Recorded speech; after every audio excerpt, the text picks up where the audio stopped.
Hey guys, good morning. This week I'm going to be baking sandwich cookies. I had this idea to make Biscoff sandwich cookies, and I thought it would be a good idea because Biscoff is already a cookie, but I am obsessed with the cookie flavor. And so I thought I'd make it like a moist cookie with a nice filling.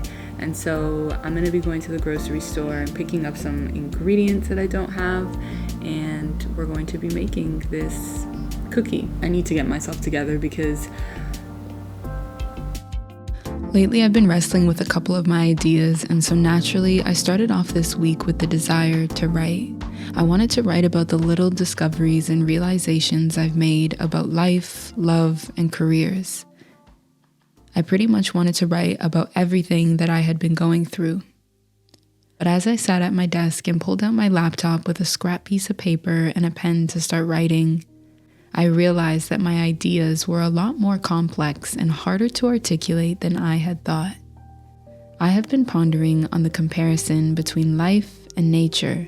It's a complex topic that can be discussed from multiple points of view, and like most things that mean anything, it takes a bit of rigoring to get to the center. It takes a couple jabs at the coal to find the shine of a diamond. That's exactly how I felt when I started to write.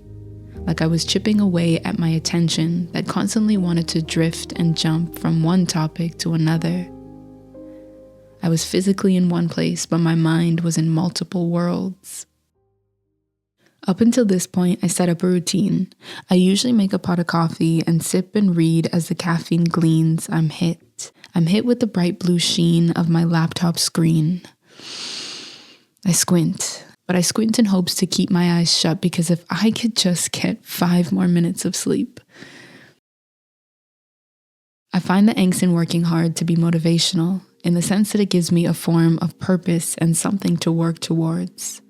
Last year I was super motivated to the point where I would nearly wake up at 5 a.m. almost 6 days a week just to get ahead.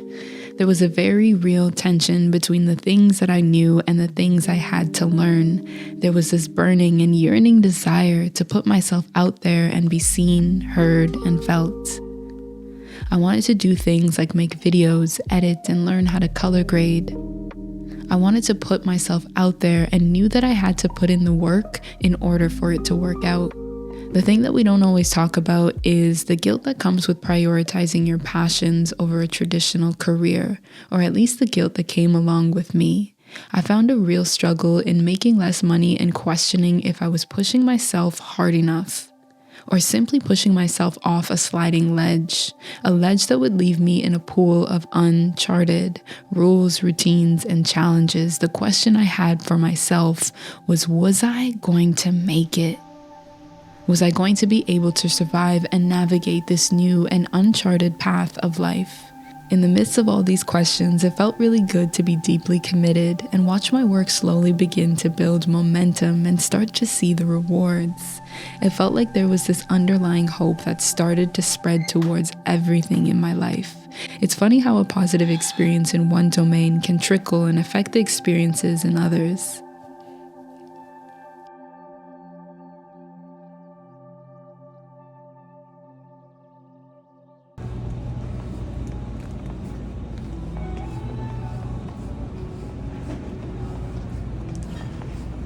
I'm thinking of what I want to do next. Baking and coffee have always been a real love of mine. Growing up, I watched countless baking shows on the Food Network channel.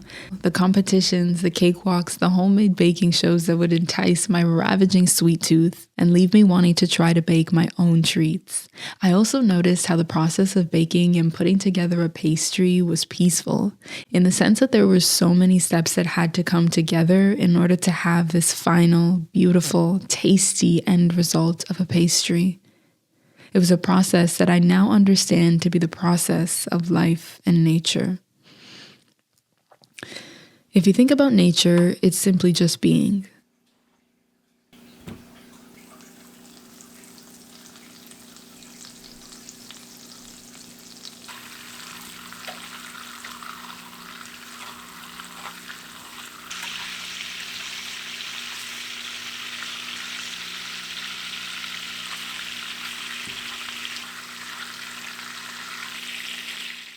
A flower, for instance, doesn't strain to be a flower. It simply is.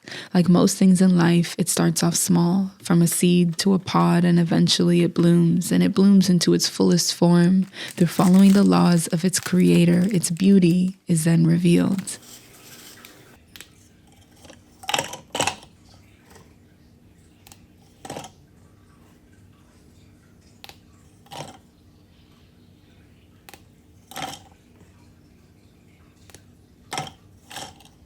Nature is playing its role without even knowing it. The flower blooms and the sun rises and falls. I think a lot of who we are is already encoded in us. The difference between nature and our humanity is our consciousness. As human beings, we have the awareness of our internal and external world. This can hinder us from doing and being as nature does.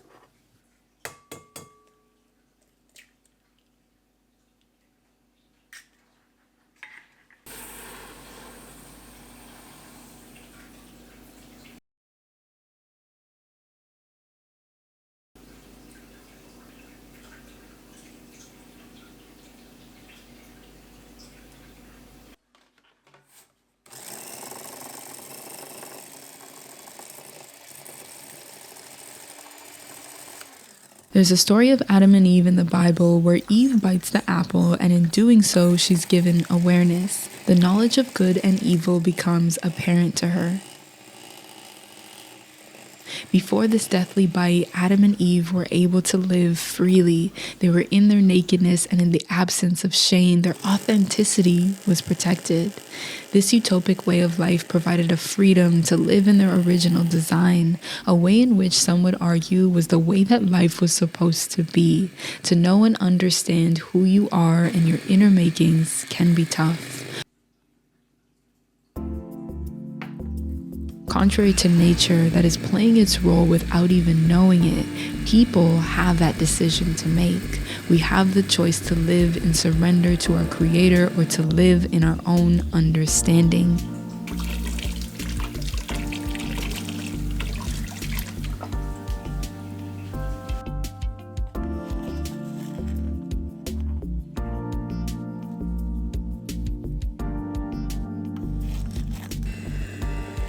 And so how do we go about reckoning with our conscious mind and perhaps living in surrender to our Creator?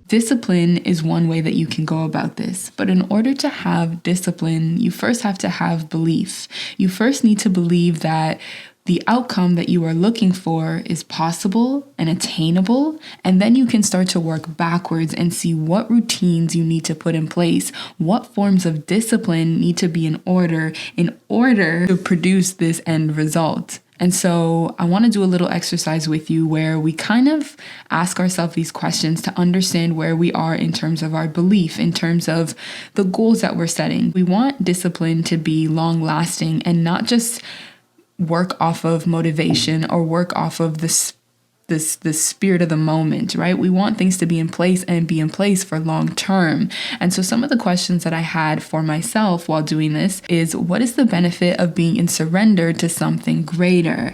When we talk about the story of Adam and Eve, the difference between nature and humans, our conscious mind and our unconscious mind, and being in surrender to something that is greater than us, if that is something that is for us, what is the benefit of it? Why do you think that having and relying on something greater than you, a greater wisdom than you, why would that be something that is beneficial in your life? Take a moment to write that down and gather your thoughts. Maybe it isn't something that's beneficial for you. Maybe you aren't at a place where you think that you need some external guidance, some external wisdom. Is relying on greater understanding or a moral foundation, is this something that could be beneficial in your life? These are the questions that we don't say out loud, but we're thinking about. And so it's important to take what's in our mind and put it onto paper. And so if it is something that's necessary for you, why? I tend to be and act off of emotion a lot of the times. And I think in our culture today, we have this saying of follow your heart, do what your heart desires. And a lot of times our heart isn't necessarily the purest form of who we are. Sometimes the desires we have in our heart are selfish. Sometimes they are only looking out for ourselves or have a skewed perspective on what could be. And so I need that greater wisdom and that discernment to help me make the best decisions, not only for myself, but for the people that are also affected, the people that are also in my life. Understand the motives behind your actions. We can all put on the front of being disciplined. We can all set our alarms at 6 a.m., 5 a.m. in the morning and wake up. We can do that for about 5 days, 7 days, maybe even if we're really strong. But if we don't have the reason, the why behind it, it isn't going to last very long. It's going to drift like that motivation. It's going to leave your life as fast as it came in, right? And so understanding the why of what we are doing and having these introspective questions in these times to just reflect on yourself and understand your psyche until we either say it out loud or write it on paper, it's kind of jumbled in our mind and it doesn't always make sense. And so I'm always an advocate to write things down or say things out loud, because even in the process of doing that, things somehow magically or spiritually come together in a way that we need it to. And it's really about the action of taking what's here and putting it out here. So pause the video here, do whatever you have to do, and reflect.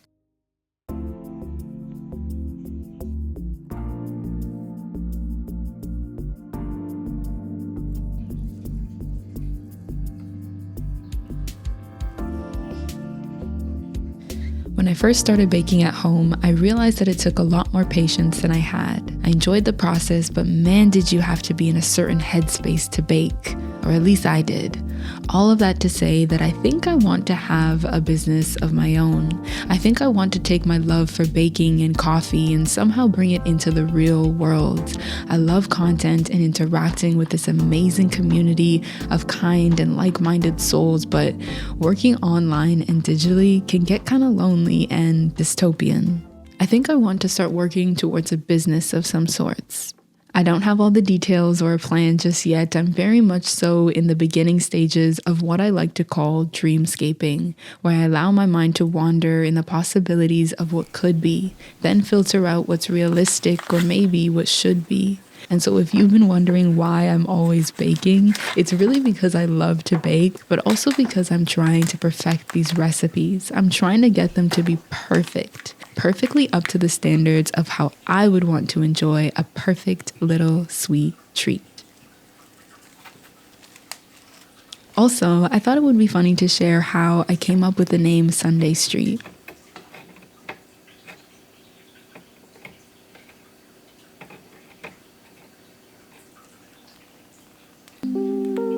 I tend to be a very sentimental person, and so names have strong meanings to me.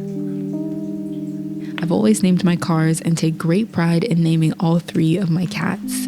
I just really think a name holds so much power and should be intentional. Sunday is the 7th day of the week. To some, it's a holy day, to others, a Sabbath. Sundays have always been a day of resetting and relaxing, a day that was guilt-free regardless of what was going on around you.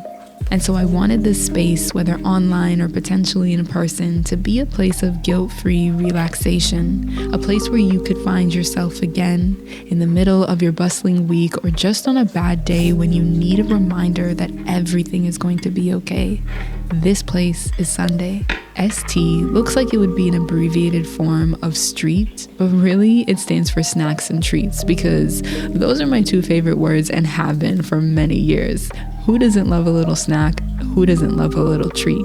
The words alone make me happy. And so there you have it, Sunday Street. We'll see how far this journey goes, if it makes it out of the dreamland or turns into something new. I'm just happy to be working on something that excites me.